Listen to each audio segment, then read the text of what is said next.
How are we doing, folks? Your host Moose here on the Pitt Panthers Football Network, bringing you back for your Around the NCAA update show for Week 5 of this college football 2016 season. Pitt Panthers were off this week for the first time, so we won't have a Pitt game to recap for you, but we will take a look around the rest of the NCAA. We can see Georgia Tech beating Virginia Tech in a battle of the technical institutes there, 28-23. Duke coming away with a victory over Troy. Virginia with their first victory of the season is an ACC win as they take down North Carolina State. Clemson with an easy 30-0 victory, giving Wake Forest their first loss of the season. I mean, you would expect that, but it was a battle of the undefeateds. Wake Forest undefeated no longer. North Carolina 35-10, easy win over ECU as they improved to 4-1. Florida State, after barely escaping the Pitt Panthers very recently, they are now losers as they go down to Boston College 27-24. A field goal by Lichtenberg from 37 yards out with 12 seconds to play gives Florida State the loss, so they don't escape this time. 2 weeks in a row they can't do it. Louisville 44-14 over FIU, and Miami stays undefeated with a 34-16 win over Syracuse. So that was around the ACC. In the NCAA, Texas A&M beats Arkansas. UCLA runs it up. Houston stays unbeaten. Oklahoma beats number 13 Notre Dame in a big victory there, 35-20. LSU over Tennessee knocks the Vols from the ranks of the unbeatens with a 21-14 victory. Leonard Fournette with 2 touchdown runs in the final minutes of the third and fourth quarters respectively, including 21 seconds left in the game, giving LSU the winning touchdown. Of course, a couple more ACC games like we touched on. SMU with their first win of the season, upsetting number 8 TCU 35-30 in a big Texas rivalry match there.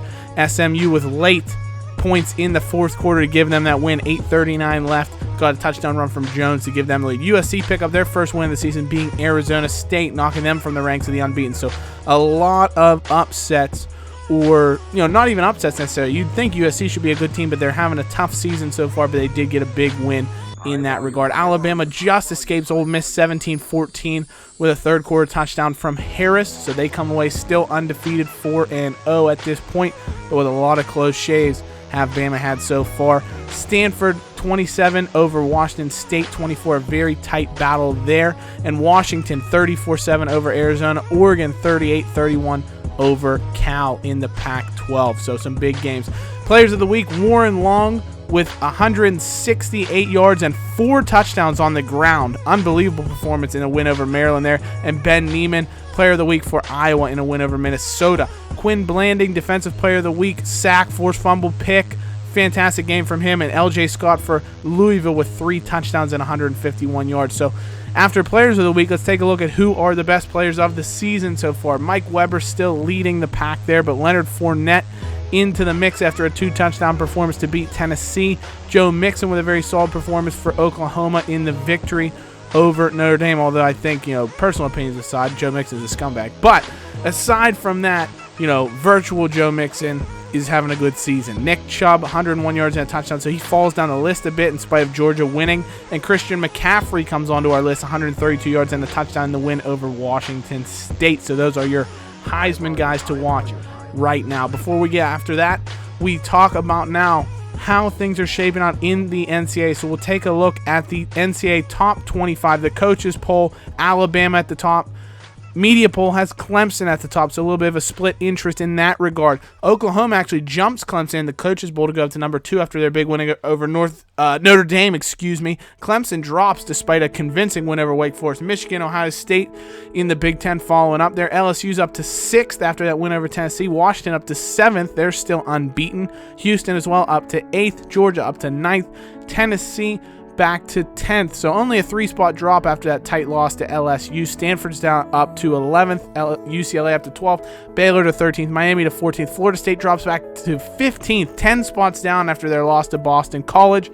Texas is up. Notre Dame only dropped 4 spots after that loss to Oklahoma, though.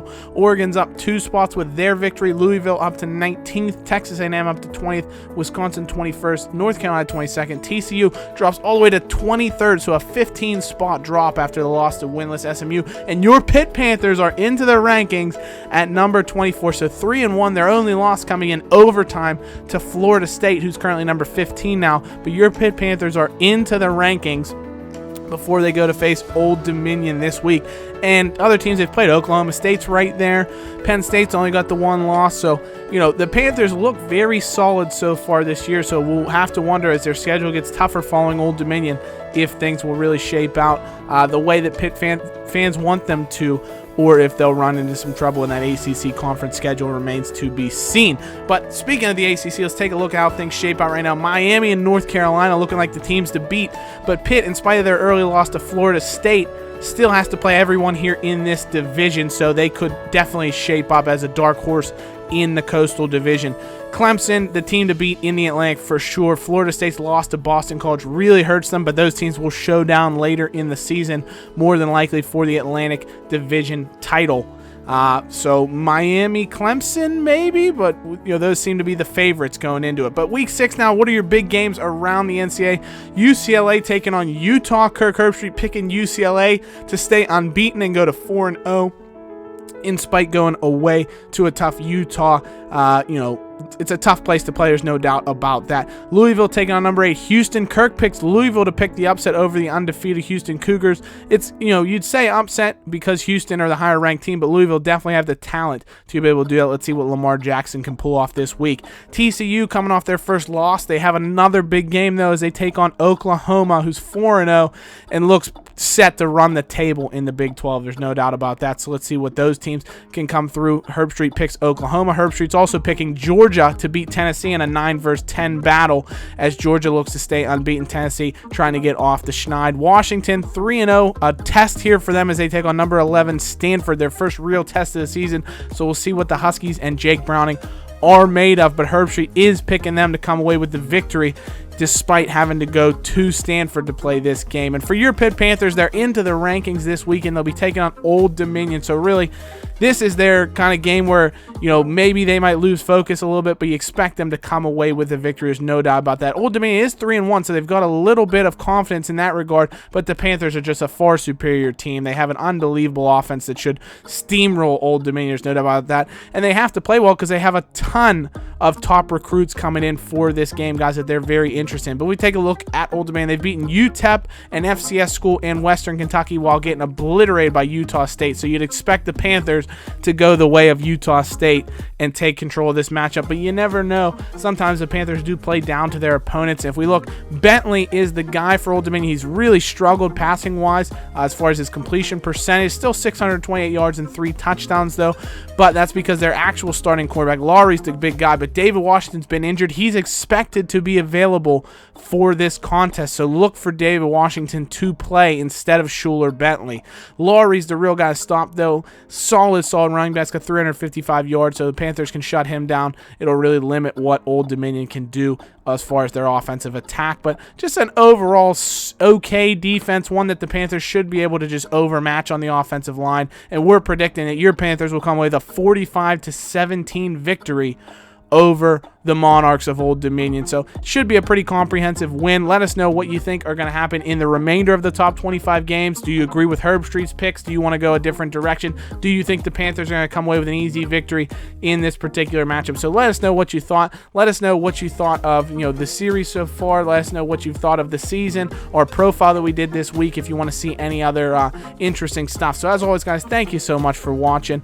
We'll see you in the Old Dominion match. So take care. We'll see you soon. Bye-bye.